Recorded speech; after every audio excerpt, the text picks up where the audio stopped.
యేసుక్రీస్తు పరిశుద్ధ నామములో ఈ ఉదయకాల ధ్యానాంశాలు వినుచున్న మీ అందరికీ క్రీస్తు నామములో శుభాలను తెలియచేస్తున్నాను. ఈ ఉదయకాల ధ్యానాంశము కొరకే పరిశుద్ధ గ్రంథములో నుండి దేవుని వాక్యాన్ని చదువుదాం. కీర్తనాకారుడు రాసినటువంటి 116వ సంకీర్తన 15వ చరణాన్ని చదువుదాం. యెహోవా భక్తుల మరణము ఆయన దృష్టికి విలువగలది.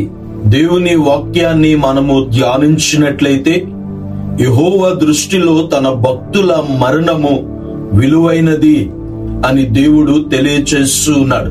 ఈ మధ్య కాలములో అనేక మంది భక్తులు, పరిశుద్ధులు ఈ లోకాన్ని విడిచి వారు వెళ్ళిపోతూ ఉన్నారు.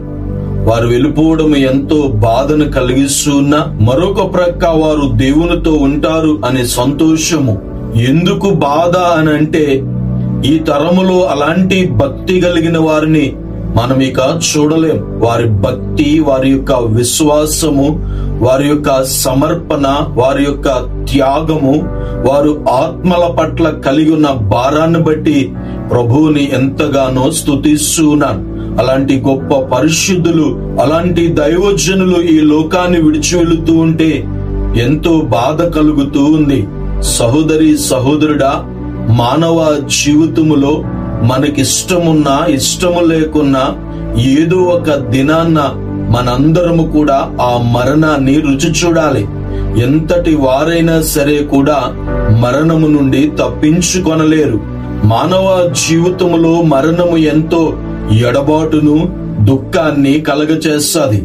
మరణము లోకానుసారంగా ఆలోచిస్తే అది ఎంతో బాధను కలగచేస్తాది. ఎందుకు అనంటే, అప్పటి వరకు మనతో ఉన్న వారందరూ మనల్ని విడిచి వెళ్ళిపోతున్నప్పుడు ఎంతో వేదన, దుఃఖము, వారి జ్ఞాపకాలు మనల్ని బాధిస్తూ ఉంటాయి. అయితే లోకానుసారంగా ఆలోచిస్తే మరణం ఎంతో దుఃఖకరము. కానీ దేవునిని అంగీకరించిన వారు, యేసుక్రీస్తు ప్రభుల వారిని సొంత రక్షకునిగా విశ్వసించిన వారి జీవితాలలో మరణము ఎంతో విలువైనది. క్రైస్తవ జీవితంలో మరణం ఎంతో విలువైనది.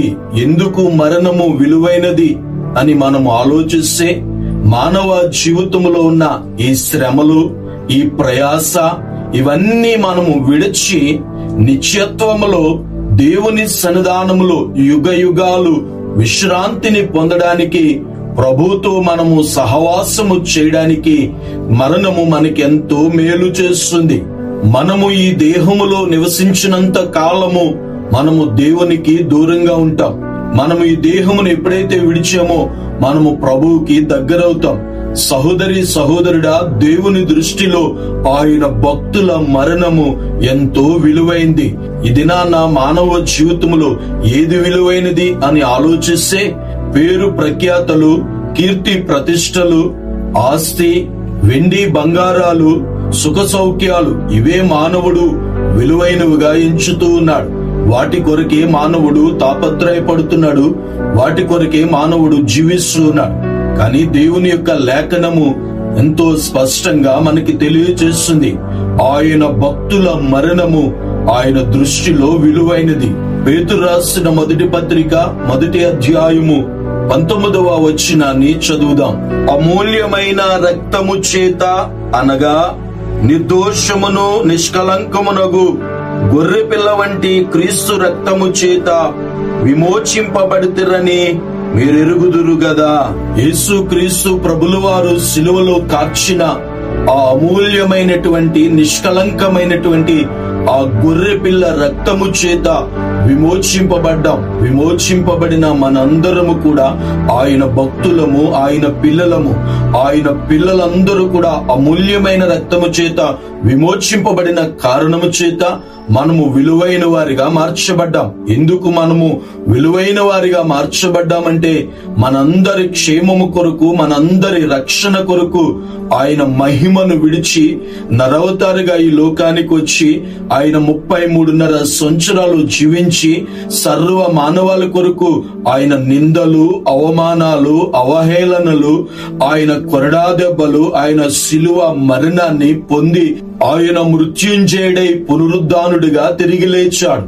ఆయన యందు ఎవరైతే విశ్వాసముంచి ఆయన కొరకు ఈ లోకములో జీవిస్తూ ఉన్నారో వారి యొక్క మరణము దేవుని దృష్టిలో విలువైనది. ఎందుకు విలువైనదంటే యేసుక్రీస్తు ప్రభులు వారిని సొంత రక్షకునిగా అంగీకరించి మారు మనసు పొంది పాప క్షమాపణ నిమిత్తము బాప్తిస్మము పొంది క్రీస్తుని వెంబడిస్తూ విశ్వాసాన్ని కాపాడుకుంటూ క్రీస్తు కొరకు సమస్తాన్ని వారు విడిచి నిందలలో, అవమానాలలో, ప్రతికూల పరిస్థితులలో, ఆకలి దప్పులలో, అనేకమైన శ్రమలలో కూడా వారు విశ్వాసాన్ని కోల్పోక వారు దేవుని యందు విశ్వాసముంచి జీవించిన కారణము చేత తన భక్తుల మరణము ఆయన దృష్టిలో విలువైనది.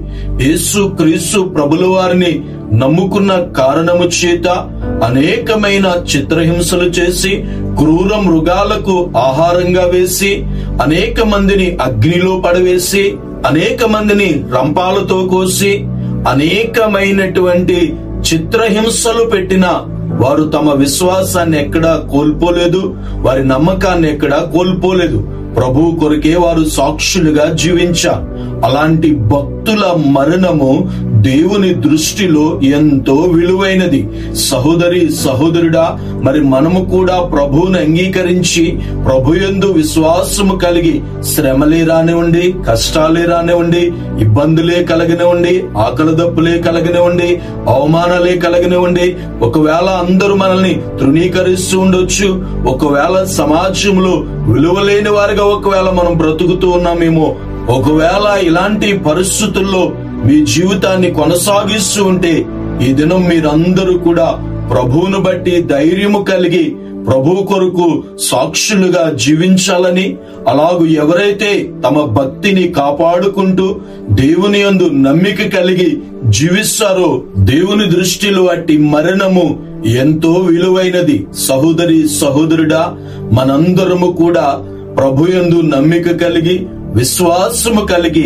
ఆయన రాకడ పర్యంతము మన జీవితాల్లో ఎన్ని కష్టాలు వచ్చినా, ఎన్ని ప్రతికూలతలు వచ్చినా, ఎలాంటి పరిస్థితులే మనము ఎదుర్కొంటూ ఉన్న విశ్వాసాన్ని కాపాడుకుందాం, నమ్మకత్వం కలిగి జీవిందాం.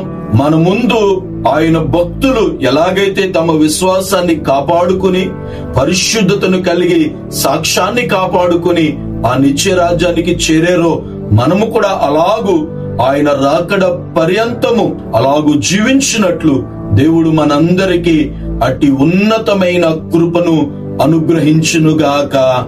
ఆమేన్. ప్రార్థన చేసుకుందాం. ప్రార్థనలో ఏకీభవిందాం.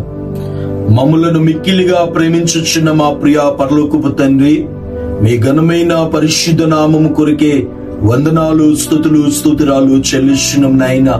ఈ ఉదయకాల ధ్యానాంశాలు వినుచున్న బిడ్డలందరినీ దీవించండి, ఆశీర్వదించండి, బలపరచండి. వారిని, వారి కుటుంబాలను, వారి బిడ్డలను మీరు దీవించండి. వారి జీవితాల్లో ఉన్న ప్రతి శ్రమ నుండి, ప్రతి కష్టము నుండి, ప్రతి అనారోగ్యము నుండి మీరే విడుదల చేసి వారి జీవితాల్లో నూతనమైన కార్యాలను మీరు జరిగించండి. ఎవరు ఏ ప్రార్థన అవసరతలు కోరినారో వారందరి ఎడల మీరే ఉన్నతమైన కార్యాలను జరిగించమని ప్రార్థన చేస్తున్నాను నాయనా. ఈ లోకములో మేమందరము మీకు నమ్మకమైన వారుగా జీవించినట్లు, మా భక్తిని కాపాడుకుంటూ యథార్థంగా మేము జీవించినట్లు మీ కృపను మాకు ప్రసాదించండి.